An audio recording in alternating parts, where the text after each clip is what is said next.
Thanks for joining us in Chicago Tonight. I'm John Hernandez. Brandis Freeman has the evening off. Here's what we're looking at. Federal food assistance recipients will soon need to meet stricter work requirements. $500 for them is a big blessing to them right now. An effort to raise funds for Chicago's struggling street vendors. Ooh, arrest me, Daddy! And Chicago rapper Adam Killa joins us to talk about his viral social media videos. We kick things off right after this. Chicago Tonight is made possible in part by the Alexandra and John Nichols family, the Polk Brothers Foundation, and the support of these donors.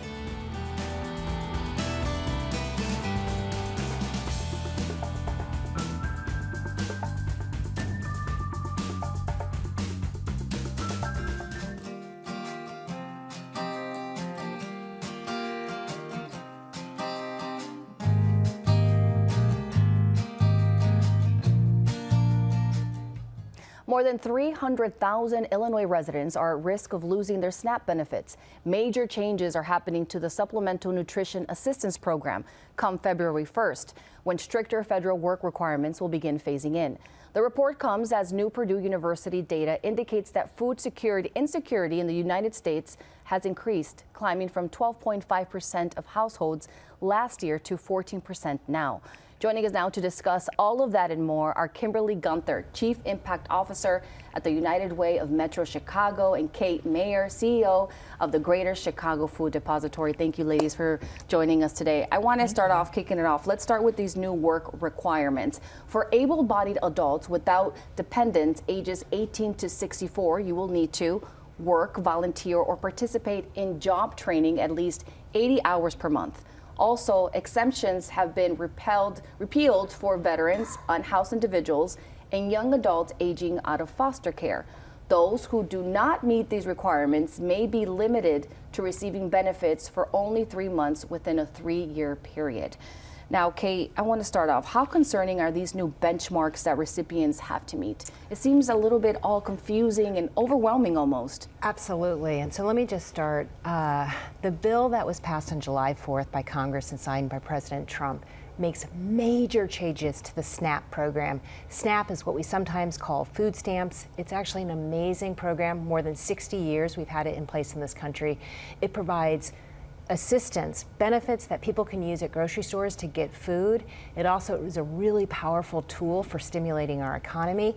And this bill brought forward really significant changes, including making sure that people have to work. Now, people have always had to work on SNAP. What the bill actually does is it takes away some of the waivers that states had. But at the end of the day, it's super confusing for a lot of our neighbors who don't understand what it is they have to do, when they have to do it, and they are really worried, particularly after we've just had a government shutdown, that for hundreds of thousands of people across the state and millions of people across the country meant that they had no SNAP benefits. And people who rely on these benefits. Now, these changes are tied to the bill that you talked about, rules outlined in the One Big Beautiful Bill. Now, in a statement, the Illinois Department of Human Services said Trump's budget bill is designed to deliberately prevent Americans and Illinoisans from receiving assistance through the SNAP program by implementing new requirements that burden states and individuals who rely on this 100% federally funded benefit source. Kate, what do you view as the most important immediate impact of these stricter requirements? I think the most important thing is right now, if there are people watching who are part of the program, they are receiving SNAP benefits, to go to the Illinois Department of Human Services website and find out you likely may have to provide some additional information in order to make sure that your SNAP benefits continue. We know that there are going to be many people, including some immigrants who have in the past been able to legally receive SNAP benefits, as well as some people who no longer meet these new requirements that are being put forward, who are going to lose their benefits. And to those folks, what we need to make sure that they are aware of is that there is an amazing network of charitable organizations, food pantries and soup kitchens all across this community who might have the food that they need to be able to feed themselves and their families. Now the deadline was originally December, right? Why, do you know why it was changed, or? I do, and this is part of the confusion. There have been a series of lawsuits, legal actions taken by states in order to test whether or not some of the provisions in the law are in fact legal, and there's been a lot of question about that. Right now, we are trying to navigate this, and we understand the provisions won't begin until February 1. Again, it is really confusing for the families out there who are just trying to make sure that they have groceries for the children in the household. And so go to the Illinois Department of Human Services website. You can get great information there. You can also go to the Food Depository website and learn whether or not you need to take additional steps in order to keep your SNAP benefits. Have you heard from some of these families? We have heard from a lot of families. Families are scared. Families are worried about what is in front of them. People are wondering how they are going to make ends meet. And I will just say this is on top of, as you noted at the beginning, historic and unprecedented hunger in this community and in this country.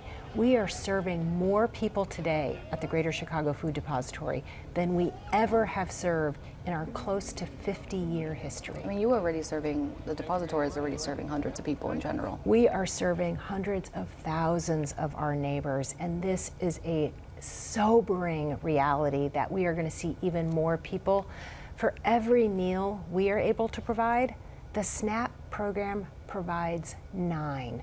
So taking that back from people is going to have huge ramifications. Kimberly, I want to bring you in. What has that been like for Metro Chicago and especially 211? Have you seen an increase in calls? There has been a tremendous increase. Just looking from the first 2 weeks of October to the first 2 weeks of November, we saw a 149% increase in calls for food assistance only. We also know that there were calls for things like employment services that are probably in line with some of these upcoming requirements. And let's remind people, 211, someo's calling for assistance, you're hooking them up, or like directing them to different food depositories or pantries? Or 211 is a 24/7 call line where people can call for human services. All they need to provide is their zip code. They can provide additional information if they'd like, but really it's a one-stop shop to be able to get access to all of the services that you need. And there's been an overwhelming increase. There's been an overwhelming increase. That 149% was on top of a month-to-month 43% increase from September to October. So, you know, in addition to the pause in SNAP benefits, we know that federal presence in communities also impacted people's ability to go and get food at pantries or perhaps go to work, thus kind of putting those households in real shaky positions. Did that prompt Metro Chicago to start the Response Fund grant? Can you tell me a bit about that? It did, yes. So for some time, we've been looking at just the incredible data that 211 offers. What's incredible about it is that it updates daily. So it's one of the very few sources of real-time data about emerging needs. So we've been able to look at that data, see that increase in calls, meet with Kate and her team and look at, you know, where the highest SNAP utilization is across the region, and also talk to our 145 funded partners across the Chicago region. And from that, we determined that we can make some response grants. So we have funded 24 organizations across the metro area, a $250,000 investment with a real focus on the hyper-local pantries and organizations that are doing home delivery. Is there different neighborhoods that are being more impacted than others? Is that? Absolutely. When we look across the map, particularly here in Chicago, we know that there is a disproportionately high number of people who are food insecure and also who rely on the SNAP program on the west side of Chicago, on the south side of Chicago, and in the far south suburbs. Hunger in this community and hunger in America is a reflection of poverty. And so it's not surprising that we see those maps look the same whether we are talking about food insecurity, poverty, or health disparities. I have to ask, Kimberly, what do you think people get wrong about people who are enrolled in SNAP benefits?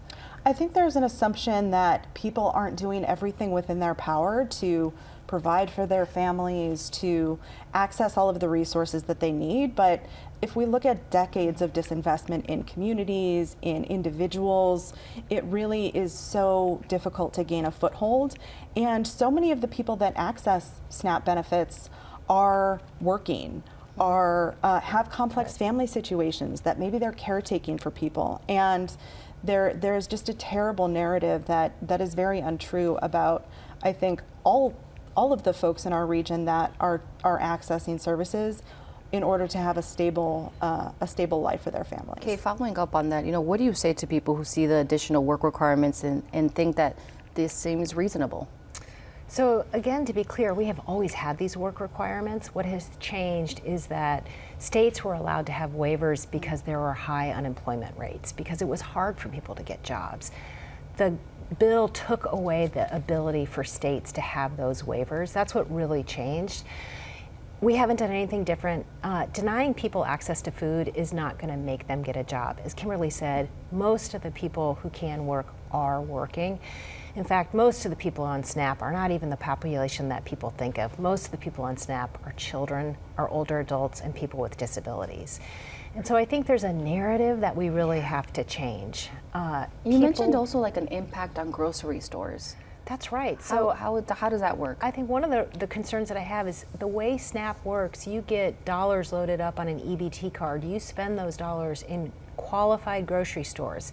And those grocery stores, they use those dollars to hire people in the community, to buy food from food companies. Those dollars go all the way back to the Illinois farmer. And so when we begin to restrict access to SNAP, we are leaving those dollars out of our economy, and that has huge ramifications, not just for places like Chicago, but I'm really worried about smaller communities and rural communities.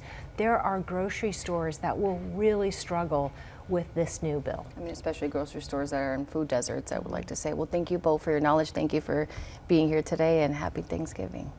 Thank you.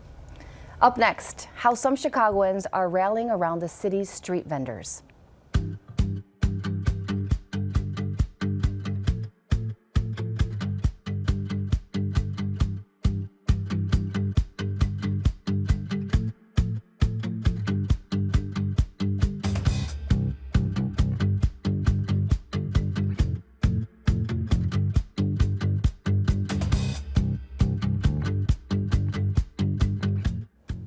Chicago street vendors say they're being pushed out of business. Since the start of the Trump administration's Operation Midway Blitz, many vendors have stopped selling altogether, fearing federal immigration enforcement. Tonight we hear from the vendors and how some Chicago residents are rallying around them. Entonces lo que nosotros queremos traerle a la gente es su tradición aquí en las calles. Throughout the year, you can find vendors on the corners of many neighborhoods selling foods like elotes, tamales, tacos, and raspados. They mean a lot more than people would have realized. They're the pillar of Chicago. They bring their culture, their different seasonings, their different taste of food. At any given time, you used to see street vendors lined up all along 26th Street. Over the last 2 months, that reality has changed. Due to federal immigration arrest, fewer and fewer street vendors are out in the streets. Members of the Street Vendor Association say the situation is becoming desperate. Many can't work right now and they're struggling to make ends meet. Imagínate, me hablaban, ¿y tú conoces este vendedor? Se lo acaban de llevar. Y luego miraba los videos y sentías impotencia. Juan Gama, the association's vice president, says they knew they had to act, so they launched a street vendor relief fund. What happened next took them by surprise. We all cried every time we reached 10,000 or 20,000. We're like, okay. We didn't think it was going to pass 20, 30,000 because they didn't think people knew about them or liked them and stuff. But we jumped into action. The goal was $300,000. Currently, the GoFundMe stands at over $330,000. We have about 960 people that have applied, so our goal is to filter out everyone that is vendors, making sure verifying. With more than 6,000 street vendors across Chicago, the Street Vendor Association aims to reach at least 1,000 of them. So far, they've distributed $500 checks to 150 vendors. Una señora Se me partió el corazón porque, llegaron y le dieron sus $500 y se fue corriendo por la medicina para su esposo. A su esposo le habían cortado la lengua por cáncer. Gama's roots in street vending run deep. He began selling in Chicago as a teenager. Yo sé lo que ellos sienten estar en la calle. Las horas de preparación de sus tamales, las horas de preparación de su fruta, de sus elotes. Y sé lo que es un día de 90. Cuando no vendes, tienes que regresarte y tienes que tirar todo porque es comida. ¿Sí me entiendes? According to the association, a large number of street vendors are seniors over 60 and depend on their daily sales to get by. Estamos luchando. Ahorita, aunque ya se fue la migra, aunque ya se fue supuestamente, ¿verdad? Parte, de todos los vendedores tienen miedo. Maria Orozco, whose family has long worked as vendors, says it's heartbreaking to watch hardworking individuals be treated unfairly just because of their legal status. This is a business that not everyone could run. Not everyone can wake up at 5, 4 in the morning to do what you guys are doing.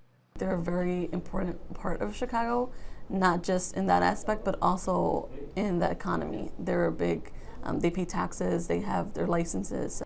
With immigration enforcement pushing them into the shadows, the association says Chicagoans have stepped up to offer support. Hice un programa de unos ciclistas que llegaron y están comprando material. The group Cycling X Solidarity is organizing bike tours across the city to buy out vendor supply. A toda la gente que nos ha apoyado, yo quiero darles las gracias enormemente porque con eso que tú has dado, $10, $20, 100, 500, has llevado un plato de comida a un hogar.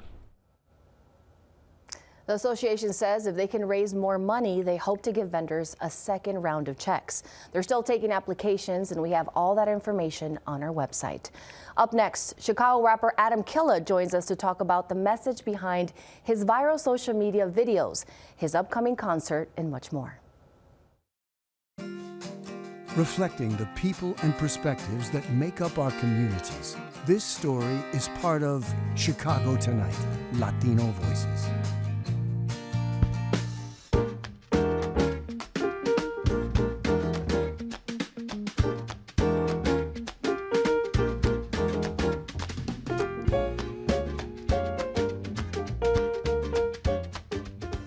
Chicago rapper Adamn Killa, better known as Adamn Killa, has been going viral for his videos on social media. In the post, Kelly trolls local law enforcement by daring them to arrest them and then dancing to his song, Fall On. Ooh, arrest me, daddy. The trend did land him in hot waters earlier this month when a Chicago police officer handcuffed and briefly detained Kelly. He was released, though, without charges and is back at it again, saying the videos are part of his larger message. Joining us now is Adamn Killa, better known as rapper Adamn Killa. Thank you for joining us. Ooh, arrest me, daddy. Hey, you have to start off like that. Yeah. I have to ask, where did this idea spark to start, going in front of a National Guard and saying, ooh, arrest me, daddy? So actually, I was in New York with my friend Suave, and I saw an officer, he had like his hand on his gun, and I just did it. I was like, ooh, arrest me, daddy, and he recorded it, and I posted it, and it went viral, so I kept doing it. I mean, did you expect that was gonna go viral? Like, did you expect that reaction? I mean, not that one. I just post, I post like 20 times a day, so whatever does good, I just keep doing it. 20 times a day. Yeah. That's a lot, just to see like what hits and what doesn't. Now, what I found interesting is some have seen it as a unique form of protest. For you, though, is it having fun? Or for you, has it been also a way of protesting? It's kind of both, because like the guy that I did it to, he kind of did like loosen up after, and he was like laughing, so it's like, I'm not a threat. And I've seen officers laugh, right? Yeah. Because you've done so many of these videos. Yeah, most of them do, or they'll like walk away. I only got detained by that one. Yeah. Do you talk to some of the officers after, or you just walk away, or do they just like laugh it off? I just walk off. But some of them, they talk to me. They told me they got a group chat about me now. Like, and they alert each other where I walk, where I'm at. So you're popular. Yeah, among them. Among them. Yeah. They see me and they like see walk they're away. like, oh, here he comes. Yeah. Here he comes. Now, you also reposted a video where your stepmother was shouting at ICE agents when they were checking IDs for Uber drivers at O'Hare. Yeah. Why has it been important for you to repost that and talk about that? Because I don't agree with that. Like, I feel like we should have global citizenship. Honestly, that's my opinion. I don't believe anyone is illegal. So it's been important for you. What has it been like for you to speak out on that? Have you had any type of like good or bad backlash, or? I mean, mostly good, but you know, it's always going to be bad from some people because everybody has different opinions. But that's why I believe though. Yeah. And then also, doing it at the Uber lot is not smart because I mean, I'm pretty sure you have to have a social to work for Uber. Yeah. So you're really just wasting everybody's time. So it was important for you to like say something. Yeah. I think I read, were you an Uber driver before? Yeah, I was. Yeah. And Lyft, and it was terrible.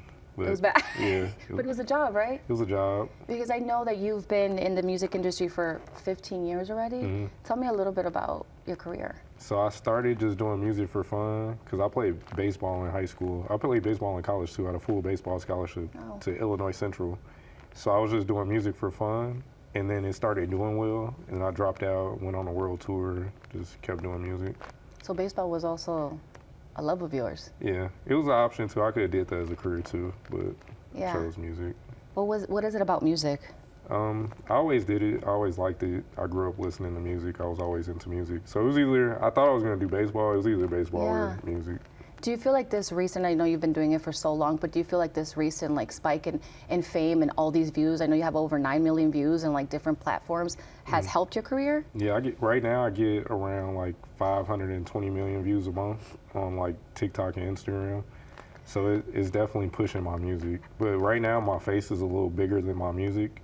But I have a show December 5th at Reggie's. Yeah, I'm going to talk about that. But how does that make you feel though, that you're getting like all these like feedback, people following you, liking your videos? Yeah. I've also seen trends where there's a group of young people doing it with you. Mm-hmm. No, it's great because on my TikTok alone, I think it says I have like 930 million individual viewers. So that's like what, 1/8 of the world has seen me on TikTok. All over the world. Isn't that crazy? It's pretty crazy. Like somewhere around the world at night, they're like scrolling and looking at your videos. It is pretty crazy to think about it. And I get stopped everywhere, like constantly. Yeah, and you love your fans, right? Yeah, I do. They're pretty nice. What is it about your fan base? I feel like they're just so nice to me because I always talk to them. They like see me more of like a friend, I guess. Yeah. So they act pretty crazy. And I think that makes you like relatable. Yeah, I'm pretty relatable. My fans, like, sometimes it'll be like a 6-year-old that comes with their parent, or it'll be like a 50, 60-year-old. So like my fan base is pretty like broad. Yeah. Do you think like during this political climate, this just kind of brings a different type of joy? Like, have you noticed that? Yeah, I feel like people are happy. They're happier when they see me. Yeah. I like make their day, they say. Because you're a rapper, but also you're bringing this type of entertainment. Yeah, it's an entertainment, and like I feel like people just like whatever I do. So you do all kinds of videos, but going back to your music, who are some of your biggest influencers, influences? Like growing up? Yeah. Probably Lil Wayne. Who doesn't like Lil Wayne? Yeah, I know. I grew up on Lil Wayne, listening to Lil Wayne a lot. I'm trying to think who else. Cameron. Yeah. What would you say in this 15 years has been some of your biggest like challenges? Biggest challenges is the money aspect at first, because you kind of, sometimes it slows down, so you might have to get a job, like how I had to do Uber. That was the first job I ever had, was Uber and Lyft. And then I was like picking up fans. Wow. And then they would be like, what happened? Like, why are you doing Uber? And you would be like, dang. But I mean, that says a lot about your hustle, right? Yeah. Do you consider yourself a hustler? Yeah. Because I mean, you kind of have to be to do this, especially as an independent artist, because I'm independent. Yeah. So like, I don't have a label. It's all me funding everything and doing stuff. And figuring it out. Mm-hmm. And now it feels like, it seems like you found a formula for something that worked for you on social media and you ran with it. You also do these trendy videos shouting out very specific groups. Mm-hmm. Let's take a look.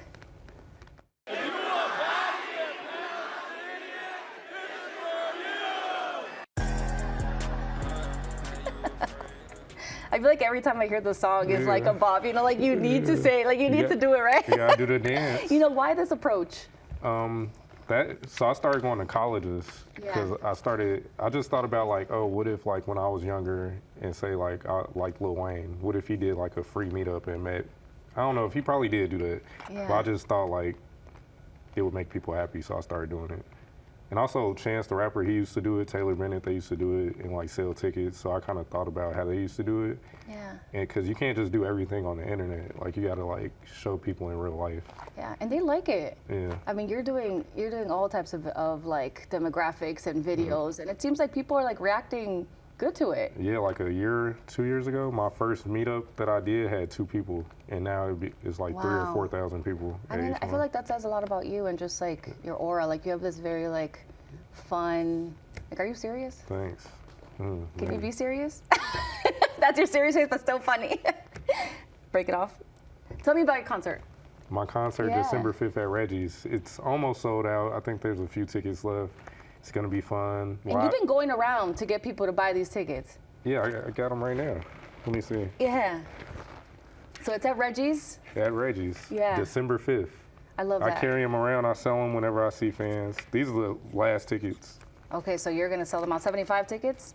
How many are there? Probably maybe like 30. Okay, you got it, man. Yeah. I love that. Well, I wish you all the success, and I love watching you on social media. Thank you for hopping on and joining us and chatting with us. Yeah, no problem. Yeah, Thanks for having me. Of course. Yeah. And we're back right after this.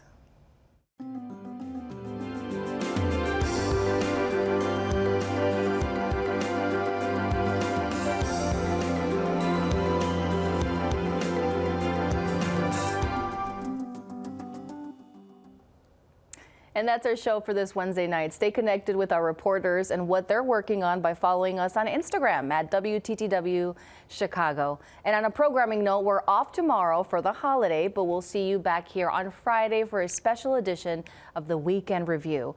As the holiday season begins, we look at the economy, consumer spending, the impact of tariffs on local businesses, and much more. Now, from all of us here at Chicago Tonight, I'm Joanna Hernandez. Thank you for watching. Stay healthy and safe. Good night.